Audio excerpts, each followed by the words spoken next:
Di sebuah peternakan kecil, di semak belukar yang lebat, induk bebek menemukan tempat yang nyaman untuk membangun sarangnya. Dia menunggu anak ayam menetas. Suatu pagi yang cerah, kulit telur bergerak dan anak itik kecil berbulu lahir. Hanya ada satu telur tersisa, yang terbesar tidak mau retak. Bebek itu mulai khawatir ada yang tidak beres dengannya. Dia duduk di atas telur itu lagi, dan memutuskan untuk menunggu lebih lama. Ibu bebek memberikan semua panas yang dia bisa. Dia berpikir bahwa cewek ini pasti yang paling cantik, karena dia sudah lama mengerami dia.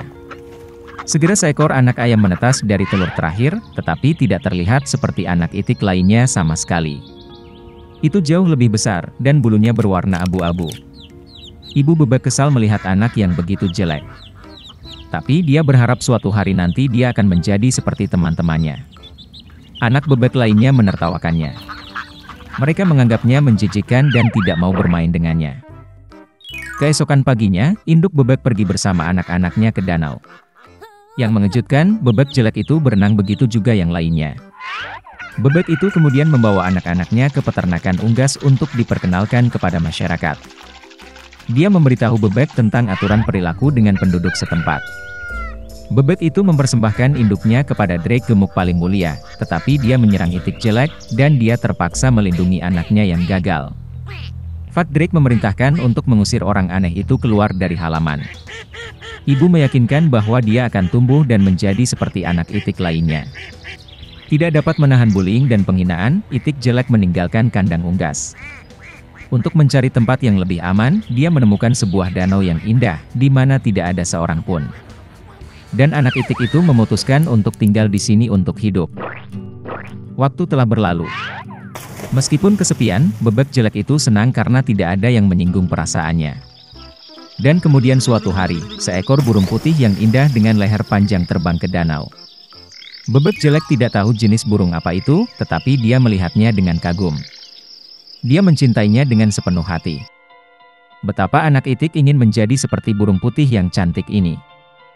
Musim dingin tiba dan salju mulai turun. Anak bebek jelek melihat salju putih untuk pertama kalinya. Dia senang dengan pemandangan ini. Tetapi karena musim dingin sangat bersalju, sangat sulit bagi itik untuk mencari makanan. Dia harus berjalan di sekitar lingkungan untuk mencari makanan. Dia kedinginan dan lelah. Jadi bebek jelek itu sampai ke rumah petani.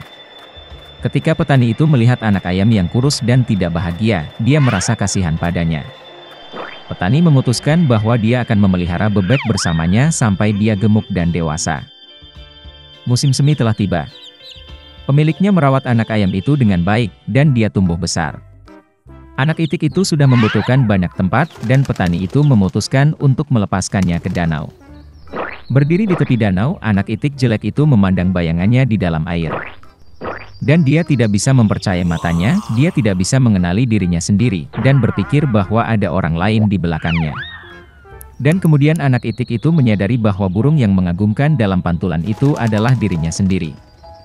Untuk merayakannya, dia meronta-ronta dan berenang ke seluruh danau dari ujung ke ujung. Dan tiba-tiba dia melihat burung putih cantik yang sama dengan leher panjang yang pernah dia lihat sebelumnya. Bebek jelek itu memutuskan untuk berenang lebih dekat dengannya. Tetapi burung yang cantik itu tidak ketakutan, tetapi sebaliknya dia tersenyum dan mengedipkan mata, dan bersama-sama mereka berenang menyeberangi danau. Bebek jelek tidak bisa mempercayai kebahagiaannya. Saat lewat, seekor drake gemuk di tepi danau berkata bahwa dia belum pernah melihat angsa muda yang begitu cantik seumur hidupnya. Betapa terkejutnya dia saat mengetahui bahwa itik jelek yang pernah dia usir dari kandang unggas adalah seekor angsa yang cantik. Ternyata anak itik yang jelek itu adalah angsa sejak awal. Sebutir telur secara tidak sengaja jatuh ke sarang bebek. Dan ketika angsa muda yang cantik itu kembali ke rumah, semua orang di kandang unggas menjadi sangat malu karena mereka pernah menyinggung perasaannya karena penampilannya.